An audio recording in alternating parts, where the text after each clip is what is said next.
So you're dealing with, for lack of a better term, a Stonehenge type situation where you come across these relics. I also thought briefly of American Werewolf in London as they were crossing the moors, just in the fleeting, just so those things. Oh, and we forgot to mention they do. Oh, huh. Did you just realize something? Well, I was going to say we didn't mention there is a third person. She's there so briefly I forgot about her. Yeah. An old woman. Huh. So, is she the Gwylian? Maybe. I mean, if it's, Ghost Spirit, Night Wanderers, Outlaws of the Wild, up to no good, but since this one is, ugly female spirits wearing ash-colored clothing, she didn't have a four-pointed hat, I don't believe, and wasn't carrying a pot, but she does tell them they're, going follow me, so he's like, oh my gosh, she knows where this is, or we don't really know where we're going, we don't really know where she's leading us, but they follow her. And she's the one that leads that. She kind of vanishes. It seemed like no matter how hard they tried to keep up with her or catch up with her, she was always she outdistanced them no matter what. Yeah. It looked like she was just walking along at a slow pace, hobbling along, but it was like a dream. I thought, oh man, this is like those dreams where you're trying to get somewhere and you just keep going and you never get any closer. That's kind of what it was. So. Okay. So all in all, a good one. I hope we can find a little bit more on it. We've already found more for ourselves and that were entertaining, and we're sure enjoying talking about it a lot. But yeah, for 7 minutes, definitely worth a watch. Yeah. So I hope we can find that. And I apologize to the writer, director, everybody for us sounding stupid. But yeah, we're in America. Okay. And yeah, we do what we can. That's if it's like this cool Welsh thing, obviously we're ignorant. Okay, the third one. Speaking of, let's talk about being an American, being ignorant. I'm just gonna say nothing against anything. I've had it up to here and beyond with politics lately. Yeah. This one was a political satire. I'm so over it that it was.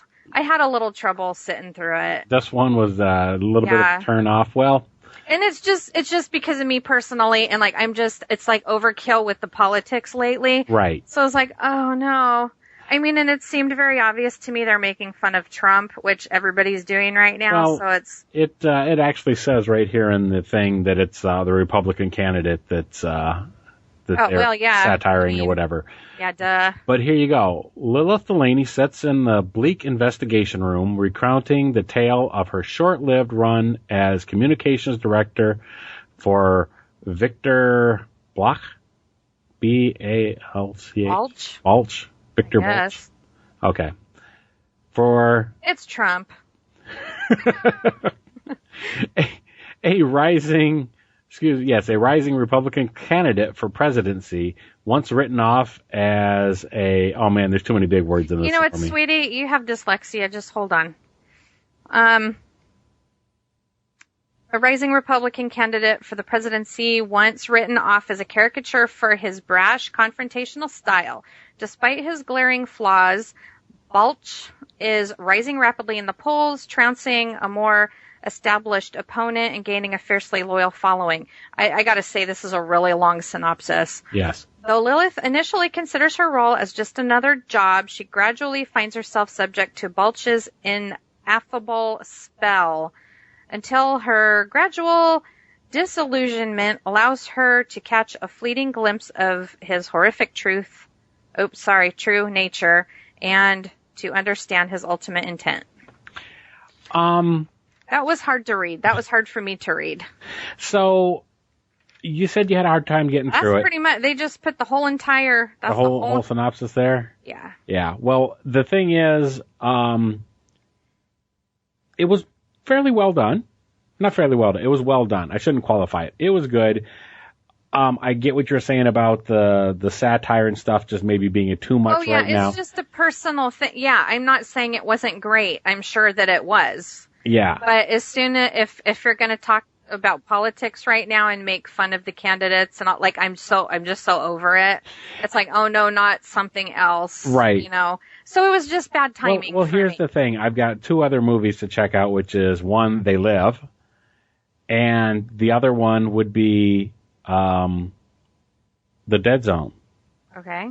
Those are 2 movies that this felt like to me. Okay. Would you agree? No? Yes? Maybe? Did you not even care that much? Had you checked out? It was, yeah, I mean, I guess so. Okay. I don't know. You better talk about this one. No, that's really all I have to say about that one. I mean, it sums it right up. It's only 8 minutes. Yeah. Wow, really? Yeah. It felt really long. Seemed longer? Okay. But yeah, I mean, it was well done, filmed well. The actors were good, Mm-hmm. you know. Okay. Well, let's talk about At the Mountains of Madness. Okay. Okay, this one was an animated one. I was looking forward to it, and my disappointment with this one only comes from the fact that I wanted more. Okay. I love the Mountains of Madness as a story from H.P. Lovecraft. And so to see it acted out, I wanted everything. I wanted all the characters there. I wanted more and more and more.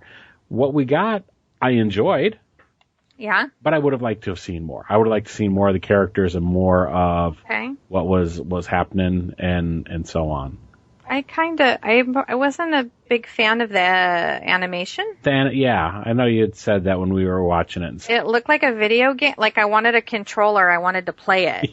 Okay. I wanted to take over the characters and like run around and do stuff. Yeah. Well, actually, we've talked about it now. An older video game. What's the synopsis for it?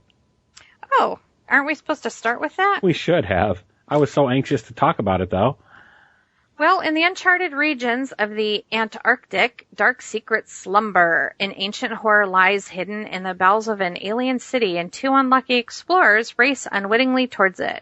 Their scientific minds intrigued, they have no way of knowing the horrors that await deep within the mountains of madness. But yeah, it was very abbreviated and very... An abridged copy of it, exactly. Oh, super abridged, yeah. Of his works, I really feel like, I mean, we have the Thing, John Carpenter's The Thing, which has overtones of At the Mountains of Madness. Forever, they've been saying that they wanted to do one with Guillermo del Toro and various things. That's been on again, off again, and so on.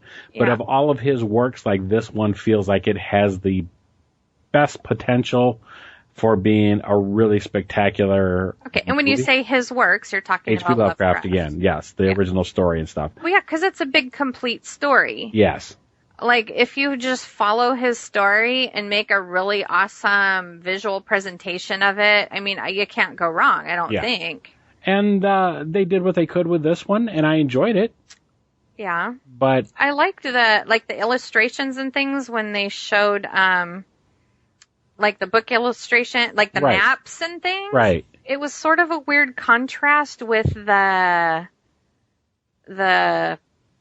cartoony animation? Yes. I don't know there was how like a weird there was like a weird My brain had trouble marrying the two together. Some of I guess the best example I could think of was the oversized hands that featured fingertips that were maybe even wider than the base of the finger.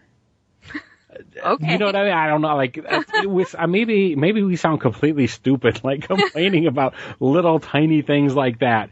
Yeah, but I missed that. I would have maybe liked to seen animation that was just a little bit tighter. Yeah. You know what I mean? It was very basic. Yeah. Rudimentary? I guess. Yeah. And I feel terrible talking about. That's why I just wanted to talk. You know what? I wanted to just talk about like our favorite ones. Yeah. Okay. Yeah.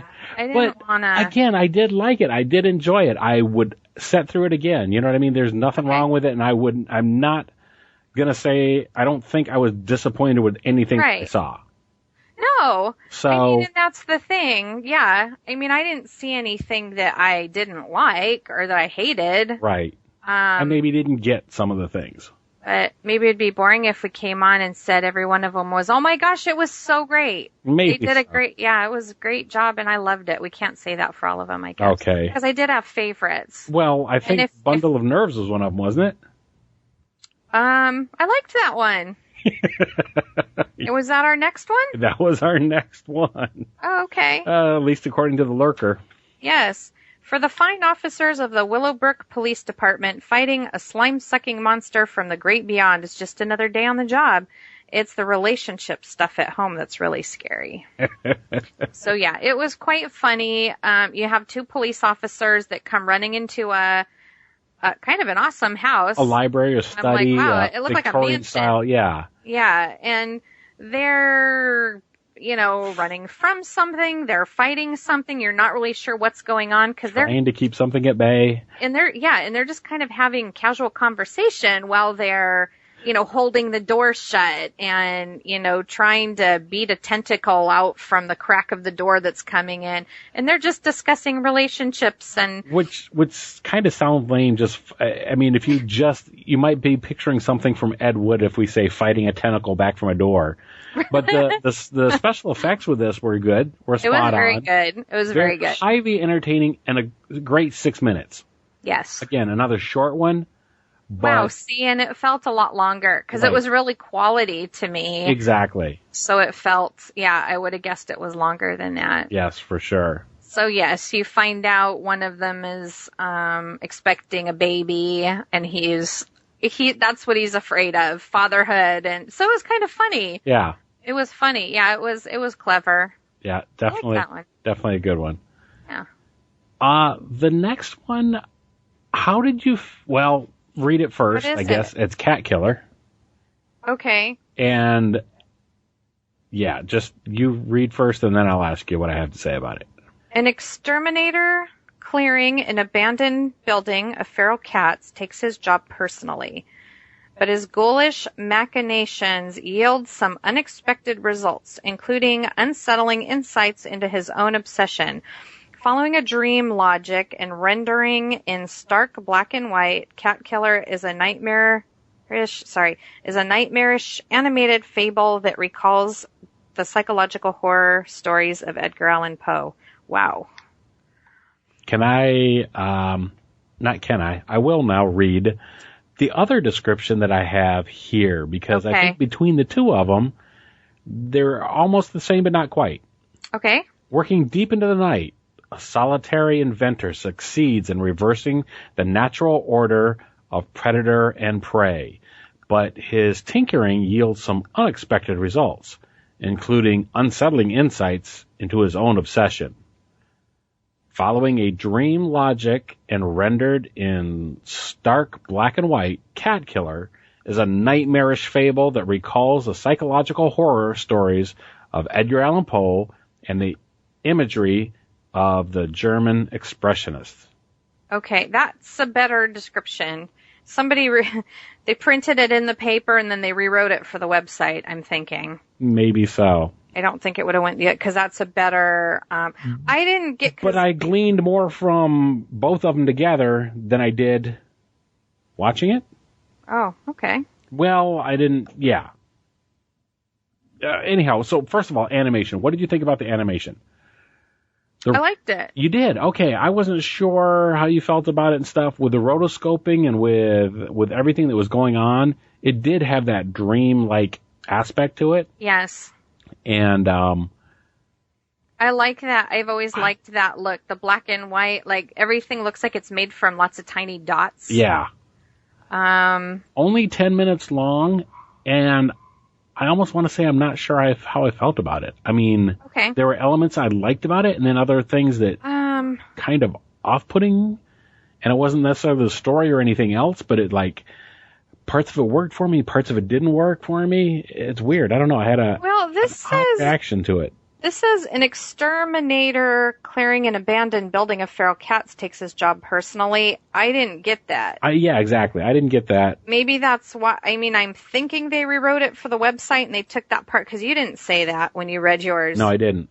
That's a solitary inventor. Yeah, it just starts with a guy. I had written like a lab, and and he's injecting a mouse. That's where it starts. He's just by himself, and he injects a mouse, and the mouse goes nuts and goes after a cat. Right. And the mice are the cat killers. Right.